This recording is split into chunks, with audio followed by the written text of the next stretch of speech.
আমরা একটা খারাপ পরিস্থিতিতে আছি এবং সেই পরিস্থিতিতে যারা দেশকে পরিচালনা করছেন তারা কতদূর সামনে নিয়ে যেতে পারছেন সেটা একটা বিতর্কিত বিষয়।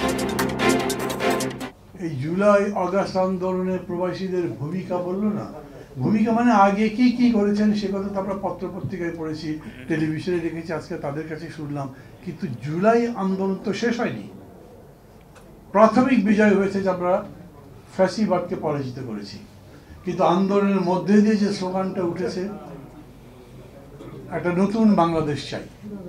নতুন বাংলাদেশ মানে পুরাতনের মতো নয়, শোষণ, বঞ্চনা, নির্যাতন, লুটপাট, গণতন্ত্রহীনতা আর ভোট চুরি করে, ডাকাতি করে, ভোট নষ্ট করে দেওয়া, এইরকম দেশটা।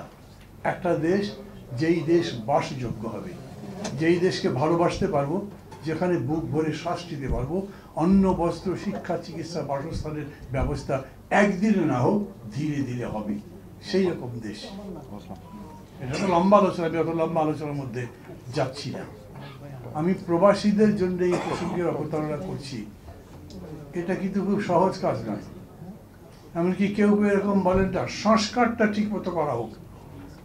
কারণ সংস্কার জিনিসটাই এমন যেটা ফ্রম ইনফিনিটি টু ইনফিনিটি চলতে থাকবে।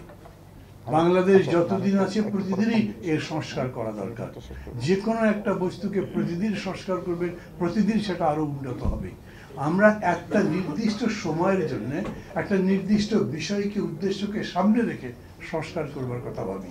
এবং সেরকম যদি বলেন তাহলে বর্তমান সরকারের সংস্কার করবার ম্যান্ডেট কতদূর হতে পারে ঐতিহাসিকভাবে, এইটা ভাবা দরকার। কথাটা কেন তুলছি? ওরা সংস্কার সম্পূর্ণ করুক, তারপরে নির্বাচন। তাহলে হেলথ পলিসি ওবামা পলিসি হবে নাকি এনএচএস হবে? সবার জন্য শিক্ষা, স্বাস্থ্য, অন্ন সব নিশ্চিত করবার পরে ভোট হবে? এটা তো হতে পারে না। আমাদের লড়াইটাই হয়েছে গণতন্ত্রের জন্য, লড়াইটা হয়েছে নির্বাচন যাতে সুষ্ঠু হয় তার জন্য।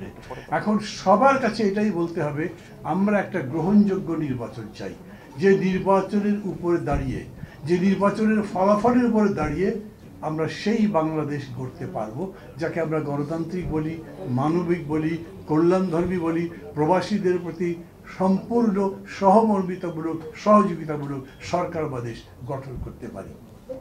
কি করতে হবে?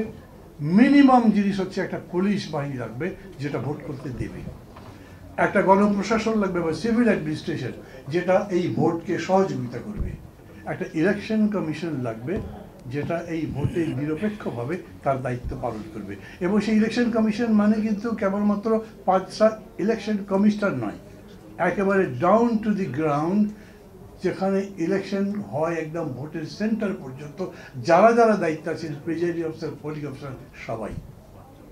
আমি ব্যক্তিগতভাবে, দলগতভাবে, কিংবা আমি মনে করি আবার জোটেরও অনেকে অ্যাগ্রি করবেন, অনেকে হয়তো বা নাও করতে পারেন, কিন্তু এটাই আমাদের প্রথম করতে হবে যে এই নির্বাচনের ব্যাপারে তাকে সেই পুরো ব্যবস্থাটা করতে হবে। একটা পুলিশ প্রশাসন গড়বেন যেটা ভোটের জন্য মানে জনবান্ধব একটা পুলিশ বাহিনী। সোজা কথা নয়, পুলিশ তো কেবল মনে করে তারা চাকরি করে, যে ওটা চাকরি আছে বলে যায়, কিন্তু বাকি তো কাজ হচ্ছে তাদের পয়সা কামানো। এবং ঘুষ কী পরিমাণে খায়, কীরকম নির্যাতন করে, ইয়াবা কীভাবে সাধারণ মানুষের পকেটের মধ্যে দিয়ে জেল খাটে, এগুলো তো দেখেছেন। এই জন্য এখন পর্যন্ত ওরা ভালো করে ডিউটি করে না। ডিউটি করে লাভ কি? এখন তো ঘুষ খাওয়া যাবে না। ওই পুলিশকে মানুষ বানাতে হবে, সোজা কথা নয়। কত সময় লাগবে আমি বলি সেই সময় দিতে রাজি আছি। আপনি একটা প্রশাসন একদিনে বানাতে পারবেন না। ডিসিরা সেক্রেটারির মধ্যে মিছিল করে, যেরকম ইউনিভার্সিটিতে বটতলায় কিংবা মধুতে মিছিল হয়, সেরকম আমরা একটা খারাপ পরিস্থিতিতে আছি। এবং সেই পরিস্থিতিতে যারা দেশকে পরিচালনা করছেন তারা কতদূর সামনে নিয়ে যেতে পারছেন সেটা একটা বিতর্কিত বিষয়। একটা ভোট হতে হবে, এই ভোটের আগে সমস্ত বিষয় সংস্কার করা যাবে না। ভোটের পরে সংস্কারের দায়িত্ব থাকবে, নতুন বাংলাদেশ গড়বার দায়িত্ব থাকবে। এবং সেটা যদি সম্পন্ন করতে চান তাহলে আপনাকে ভোটের পরে এমন কোনো একটা সরকার গঠন করতে হবে যিনি এই সংস্কার করবেন, যিনি জনগণের কল্যাণের জন্য তার সমস্ত নিবেদন রাখবেন।